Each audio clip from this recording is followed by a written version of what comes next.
Bonjour à toutes et à tous les amis, c'est El Flaco, j'espère que vous allez bien. Bah écoutez, moi ça va nickel, le Paris Saint-Germain a battu Lens.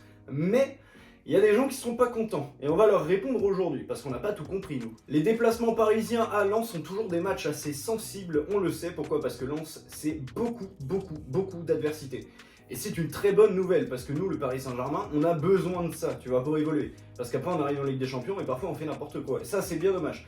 Donc déjà merci à Lens, très beau match, bien joué à vous. Dommage évidemment d'avoir eu des comportements comme Medina, comme Grady, qui tournaient plus quasiment à la triche et à l'anti-jeu qu'au football. C'est bien dommage, on n'a pas du tout aimé certaines scènes. Medina qui joue à l'auto-tamponneuse carrément avec Lucas Hernandez, pendant que Lucas Hernandez était en train de courser un Lensois. Ça c'est dégueulasse, il doit prendre minimum jaune, mais peut-être même un rouge. L'arbitre aussi nous a énervé, évidemment, parce que le penalty en début de match, miraculeusement sauvé par Donnarumma, et avec beaucoup de calme de la part de notre gardien, parce qu'il prend la décision quand même, et ça faut le souligner, de rester au milieu. Et ça reste quand même rare. Alors après, le penalty était tiré catastrophiquement mal, je sais pas si ça se dit, mais on va le dire pour le penalty, parce qu'il était horrible. Merci Donnarumma, mais j'ai l'impression, alors on peut regarder le ralenti 15 fois, on peut regarder le ralenti 25 fois, que Danilo ne touche pas le Lensois. Je crois, j'ai même l'impression que le Lensois démarre sa chute avant que le pied de Danilo aille dans la zone du pied du Lensois.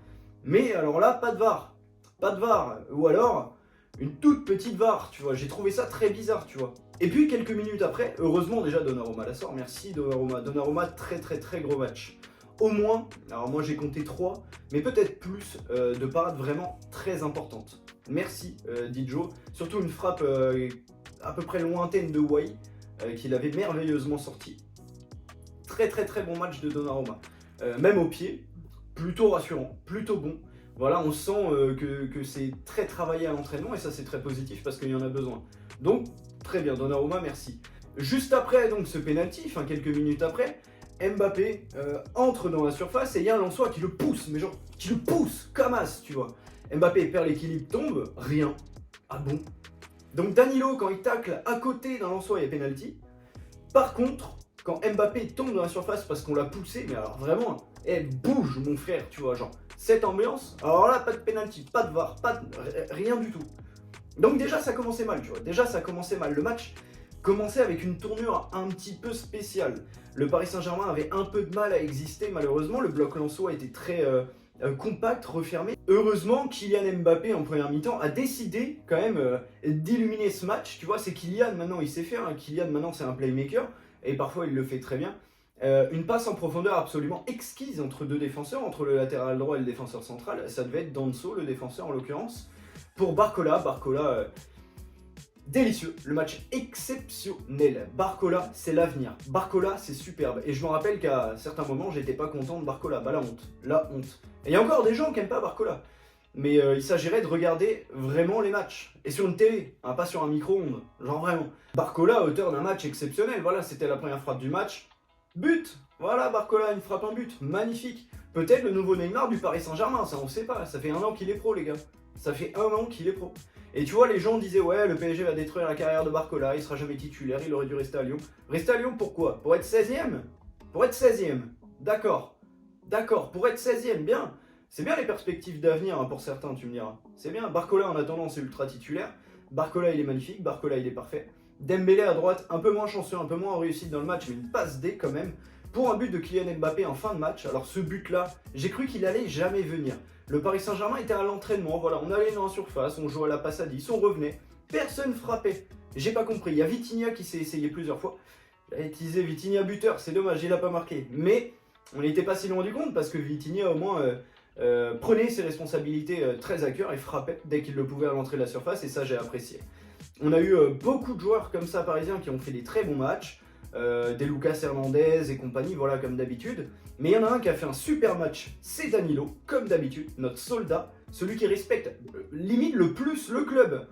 Vraiment, Danilo, c'est l'homme de la situation à chaque fois qu'il est sur le terrain. Alors quand il est aligné avec Skriniar, effectivement, c'est horrible, parce que les deux sont un peu lents. Donc les gens se plaignent. et associe donc Danilo et Skriniar à des matchs moins bons défensivement, alors que c'est juste la paire qui est mauvaise. Mais quand c'est Marquinhos et Danilo, déjà Marquinhos t'as l'impression qu'il joue pas, il n'y a que Danilo qui joue. Danilo il prend tout, Danilo il couvre les montées de Lucas Hernandez, et ça personne n'en parle non plus, hein, parce que les gens regardent pas les matchs.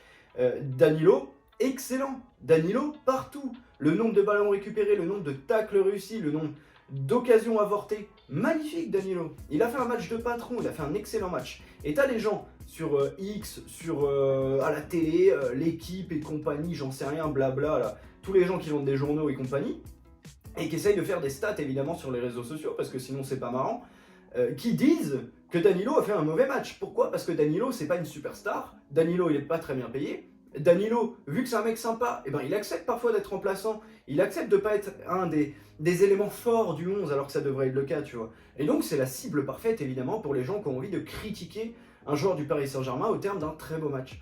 À l'image évidemment d'un Fabian Ruiz et d'un Carlos Soler qui joue chaque match à un poste différent. Mais alors à chaque match, il n'y a pas un match où il joue au même poste. Carlos Soler, très intéressant encore, c'était lui qui allait chercher certaines passes en profondeur, etc. Le pressing, vraiment, j'insiste, le pressing de Carlos Soler était délicieux tout le match. Carlos Soler qui sort pour laisser rentrer Fabian Ruiz qui revenait de blessure. D'accord, on situe le contexte. Fabian Ruiz revient de blessure, joue timidement, joue tranquille, avec sécurité, on va pas aller prendre des coups inutilement alors qu'on revient de blessure, etc. Un match très moyen de Fabian Ruiz, mais pas un mauvais match non plus, voilà, il a su être là où il fallait quand il fallait, et les gens l'insultent. Les gens insultent Fabian Ruiz qui revient de blessure, qui était dans un élan extrêmement positif avant sa blessure et qui revient toucher du ballon pendant 30 minutes. Mais pourquoi? Pourquoi vous l'insultez? Genre pourquoi? Genre je comprends pas, genre le mec s'est blessé. Le mec s'est blessé.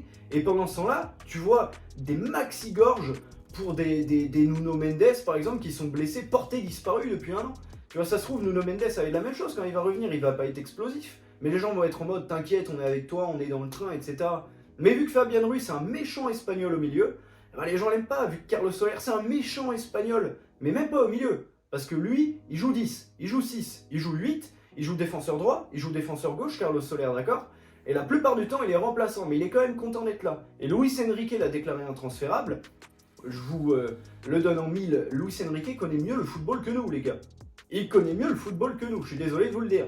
Donc si Luis Enrique a décidé que Carlos Soler était titulaire minimum un match sur 2, on va dire, et intransférable, c'est pas pour rien. C'est pas pour rien.